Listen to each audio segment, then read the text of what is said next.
Bienvenidas y bienvenidos a esta cápsula orientada a la elaboración del sílabus de la Facultad de Ciencias de la Salud. En este espacio revisaremos paso a paso cómo completar el documento, entendiendo que el sílabus no corresponde únicamente a una tabla de fechas o contenidos, sino a una herramienta de planificación académica. Su propósito es materializar el programa de asignatura en una secuencia semanal, coherente, donde se articulan resultados de aprendizaje, criterios de evaluación, estrategias metodológicas, actividades de docencia directa, trabajo autónomo, recursos, bibliografía, evaluación y retroalimentación. El paso 1 es revisar el programa de asignatura antes de completar el sílabus. El primer paso no es completar el formato directamente, sino revisar el programa vigente. Desde este documento se deben extraer los elementos curriculares que no pueden modificarse arbitrariamente. Por ejemplo, resultados de aprendizaje general, resultados de aprendizaje específicos, criterios de evaluación, unidades de aprendizaje, contenidos, ponderaciones, horas, créditos y requisitos de asistencia. El sílabus debe ser coherente con el programa, por lo tanto, no debe incorporar resultados, criterios o evaluaciones que contradigan lo declarado oficialmente. Paso 2. Completar la identificación de la asignatura. Una vez revisado el programa de asignatura vigente, el segundo paso corresponde a completar la sección de identificación del sílabus. Esta sección funciona como la ficha curricular de la asignatura, por lo tanto debe completarse con información oficial y no desde interpretaciones personales.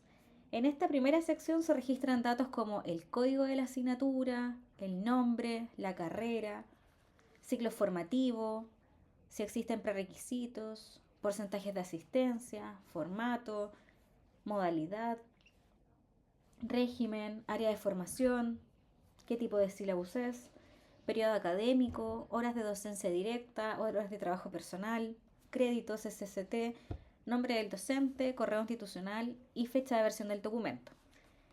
Para ejemplificar este proceso, revisaremos el programa vigente de Anatomía General. En la parte superior del programa encontraremos algunos datos que se pueden traspasar directamente en el sílabus. Por ejemplo, el código de la asignatura corresponde a CB101 y el nombre de la asignatura es Anatomía General. Estos datos deben ser copiados de manera idéntica, evitando abreviaciones, cambios de denominación o errores de digitación. Luego, el programa indica que la asignatura pertenece a la Facultad de Ciencias de la Salud y en este caso se encuentra asociada a la carrera de Nutrición y Dietética. Este antecedente debe trasladarse al campo carrera del sílabus. A continuación, el programa declara otros antecedentes curriculares relevantes: el formato, que es de uno regular, la modalidad, que es presencial, régimen semestral, nivel 1, área de formación básica y prerequisitos. En el caso de Anatomía General, el programa indica que la asignatura no tiene prerequisitos. Por ello, en el sílabus debe consignarse explícitamente que no tiene, evitando dejar el espacio en blanco, ya que un campo vacío puede interpretarse como omisión de información. Un aspecto que requiere especial atención corresponde a las horas de la asignatura. En los programas vigentes, habitualmente se declara el total de horas de docencia directa y el total de horas de trabajo autónomo, pero no siempre se especifica cómo se van a distribuir internamente las horas de docencia directa. Por ejemplo, el programa de Anatomía General informa 108 horas de docencia directa, 159 horas de trabajo autónomo y un total de 8 créditos SST. Sin embargo, para completar correctamente el sílabus, el docente debe identificar cómo se segmentan esas horas de docencia directa, cuántas corresponden a teoría, cuántas a laboratorio o taller, cuántas a terreno y a simulación clínica. En el caso de las asignaturas que contemplan simulación clínica, además es necesario distinguir entre horas de simulación de baja y de alta fidelidad. Esta diferenciación no debe ser definida arbitrariamente por el docente, sino que debe ser corroborada por la Secretaría de Estudios de la carrera. Esta información es fundamental porque posteriormente determinará qué columnas del desarrollo semanal deberán completarse y qué tipo de actividades deberán planificarse. Por lo tanto, al momento de completar la identificación de la asignatura, se recomienda trabajar con dos fuentes de información. La primera es el programa de la asignatura vigente, desde donde se va a obtener el código, el nombre de carrera, los niveles, la modalidad, el área de formación, prerequisitos, horas globales, créditos y condiciones generales. La segunda fuente corresponde a la información oficial entregada por la Secretaría de Estudios, especialmente para precisar la distribución de horas de docencia directa según componente. teoría, laboratorio taller, terreno, simulación, ya sea de alta o baja fidelidad. También es importante revisar las condiciones de aprobación y asistencia. En el programa de asignatura Anatomía General se señala una asistencia mínima diferenciada al 70% para horas teóricas y 100% para los laboratorios. Esta información debe ser coherente con lo declarado en el sílabus, especialmente cuando la asignatura contempla actividades prácticas de laboratorio, terreno o simulación, ya que estos componentes pueden tener exigencias específicas de asistencia. También es importante revisar el reglamento general del estudiante de pregrado, porque también los porcentajes de asistencia van a estar mediados por el nivel de formación que tengan los estudiantes a lo largo del plan de estudios. Finalmente, el docente debe completar sus datos de identificación, incluyendo nombre, correo institucional y fecha de versión del sílabus. Esta fecha permite reconocer cuál es la versión vigente del documento y facilita los procesos de revisión, actualización y trazabilidad académica. Paso 3. Descripción general de la asignatura. Luego de completar la identificación de la asignatura, el tercer paso corresponde a completar la descripción general del sílabus. Esta sección permite explicitar el sentido formativo de la asignatura y su contribución al perfil de egreso, por lo que debe completarse siempre a partir del programa de asignatura vigente. En primer lugar, el sílabus solicita el resultado de aprendizaje general de la asignatura. Este elemento debe obtenerse del programa oficial y habitualmente se encuentra en la descripción de la asignatura, especialmente en el párrafo que comienza con expresiones como su propósito es o el propósito de la asignatura es. En el caso del programa de anatomía general, por ejemplo, el segundo párrafo señala que el propósito de la asignatura es que los y las estudiantes adquieran las competencias sobre anatomía del cuerpo humano, reconociendo características estructurales de órganos y relaciones anatómicas y funcionales con otras estructuras y sistemas. Esta información permite identificar el sentido global de la asignatura y debe ser trasladada al sílabus sin modificar su orientación curricular. Es importante recordar que este apartado no debe transformarse en una redacción elaborada libremente por el docente. El resultado general debe mantener coherencia con el programa de asignatura, ya que expresa el aprendizaje global que se espera alcanzar al finalizar el curso. En segundo lugar, el sílabus solicita declarar las competencias del perfil de egreso a las que tributa la asignatura. Estas competencias pueden organizarse en 3 categorías: competencias disciplinarias, competencias profesionales y competencias genéricas. Sin embargo, cabe destacar que no todos los programas van a contener todas las competencias asociadas. Pueden existir casos en los que haya una asignatura que posee competencia disciplinar, competencia profesional y un par de competencias genéricas. Acá lo importante es declarar oficialmente lo que aparece en el programa de asignatura y verter esa información de manera literal al sílabus. En el caso de la asignatura de anatomía general, podemos visualizar que existen 2 competencias, disciplinares y genéricas, de las cuales las genéricas poseen habilidades de comunicación y trabajo en equipo. En la competencia profesional vamos a escribir no aplica y respecto a las competencias genéricas vamos a copiar y pegarlas directamente en el recuadro. Paso 4. Completar el plan de evaluación. El cuarto paso corresponde a completar el plan de evaluación del sílabus. Esta sección sintetiza todas las evaluaciones sumativas que se desarrollarán durante la asignatura, ya sea en un periodo semestral o anual, según corresponda. Por lo tanto, no se trata de registrar actividades aisladas, sino de representar el conjunto de evaluaciones que permitirán verificar el logro de los resultados de aprendizaje declarados en el programa. El primer aspecto que debe revisar el docente es el apartado de procedimientos evaluativos en el programa de asignatura. Desde allí se obtiene cuántas evaluaciones tendrá la asignatura, qué resultados de aprendizaje evalúa cada una y cuál es su ponderación. En consecuencia, las filas del plan de evaluación del sílabus deben agregarse según la cantidad de evaluaciones sumativas declaradas en el programa. Si el programa contempla 4 evaluaciones sumativas, el plan de evaluación deberá incluir 4 filas.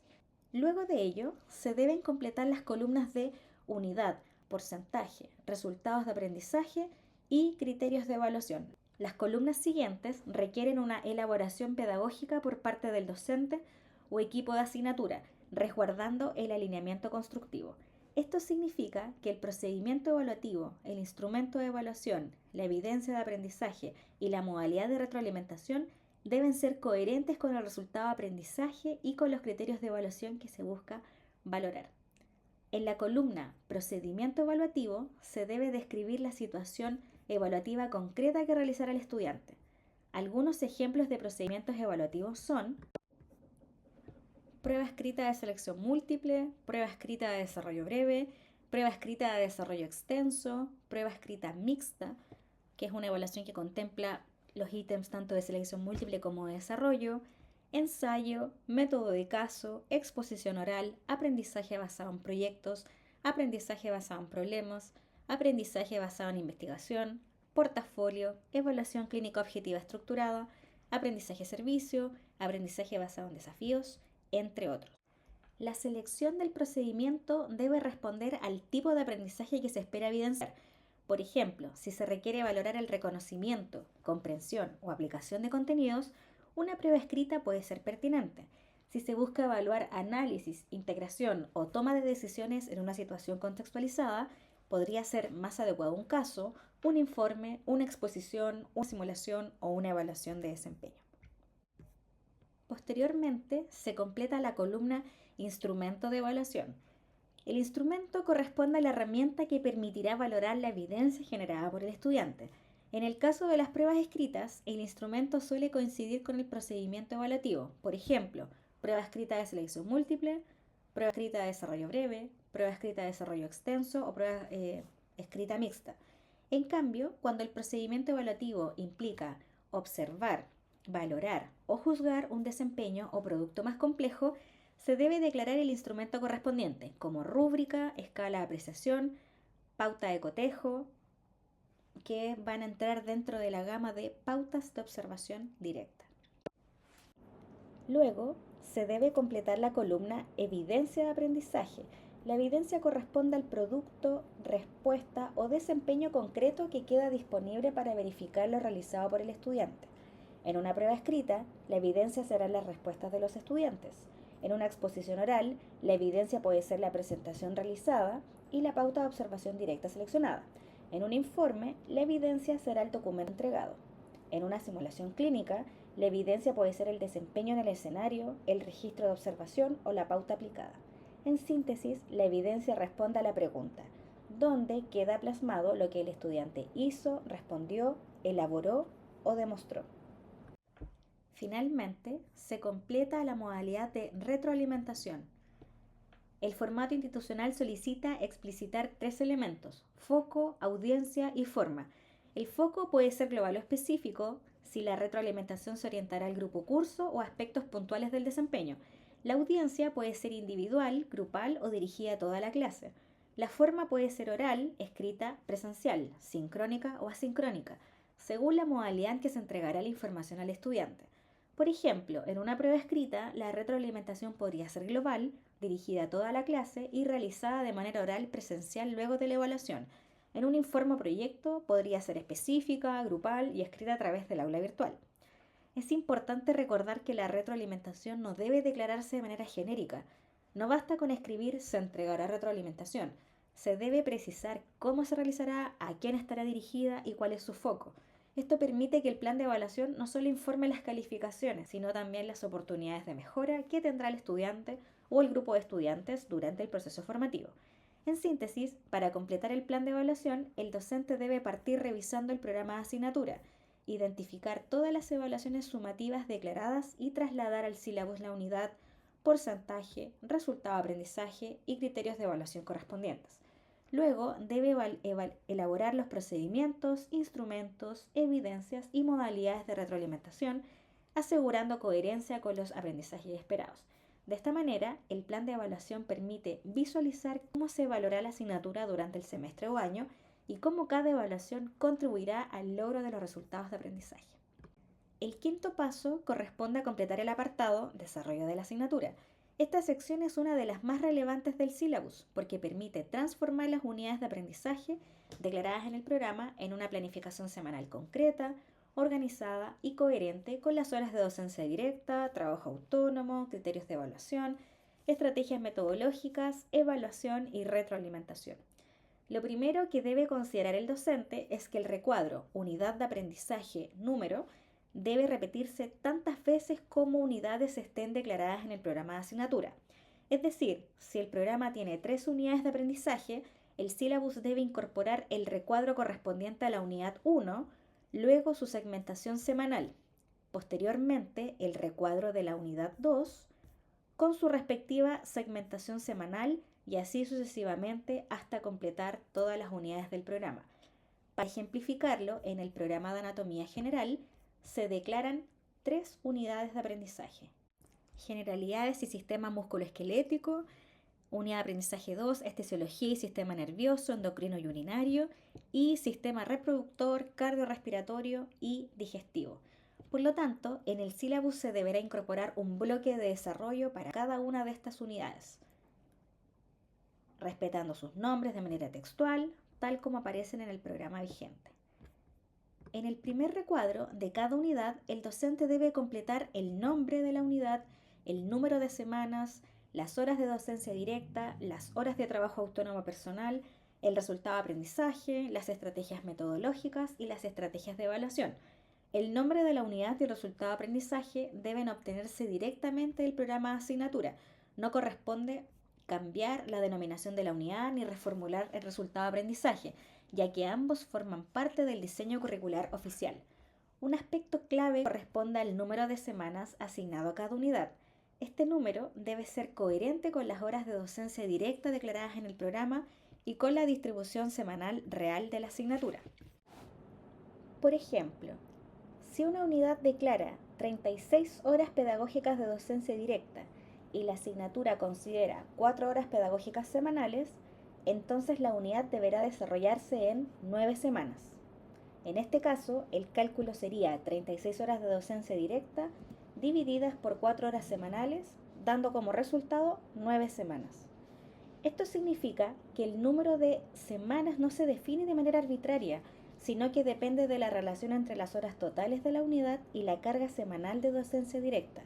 Por ello, antes de completar este apartado, el docente debe contar la distribución oficial de horas semanales, diferenciando cuántas corresponden a teoría, laboratorio o taller, terreno y simulación clínica si aplica. En el caso de las horas teóricas de laboratorio, taller, terreno o simulación, el docente debe declarar únicamente aquellos componentes que efectivamente forman parte de la asignatura. Si una asignatura no contempla terreno, simulación o laboratorio, esas secciones no deben completarse con actividades que no correspondan.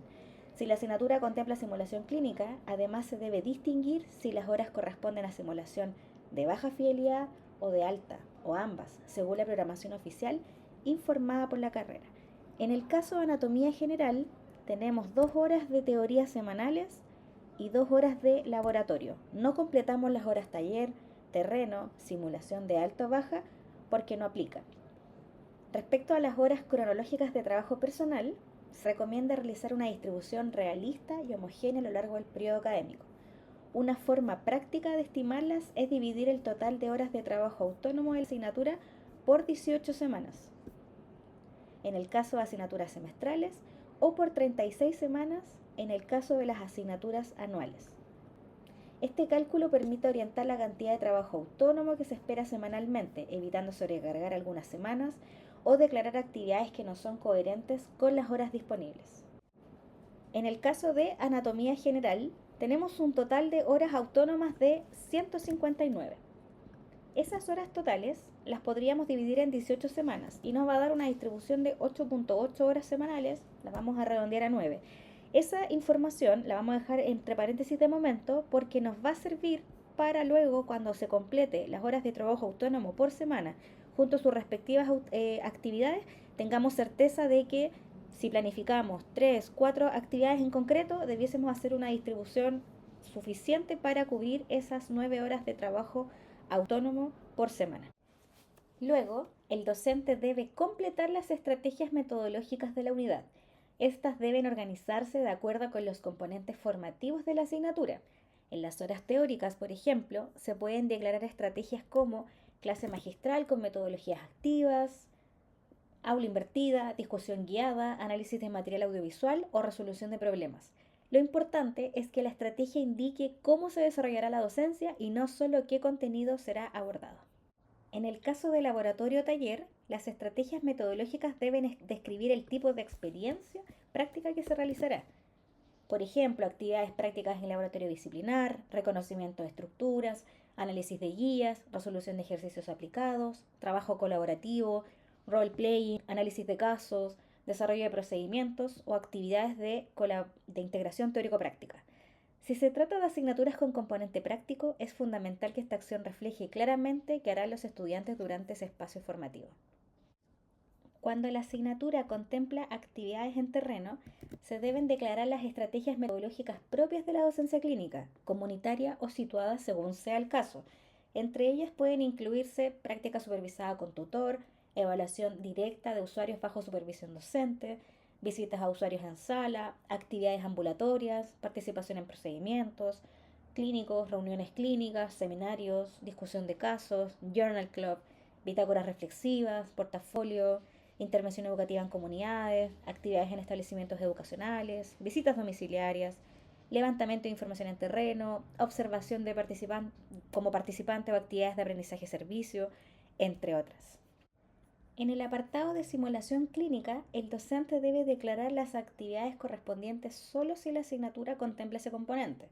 En este caso puede señalar la simulación si va a ser de alta, de baja fidelidad, una descripción general de tipo de actividades que se van a realizar, o sea, qué elemento tributan, si se van a realizar actividades como evaluación clínica objetiva estructurada, entre otros. Posteriormente, se deben completar las estrategias de evaluación de la unidad.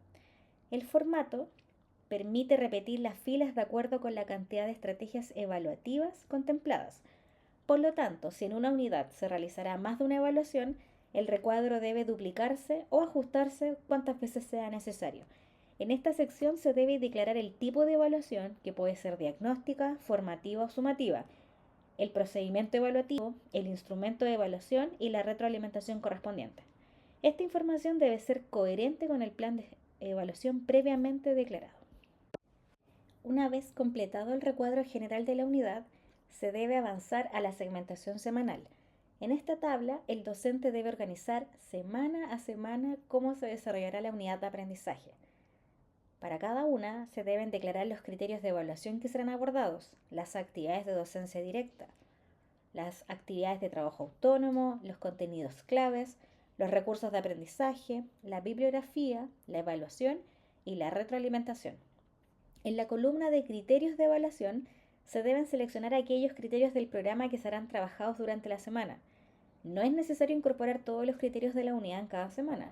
Lo importante es que exista coherencia entre el criterio seleccionado, el contenido, la actividad propuesta y la evaluación.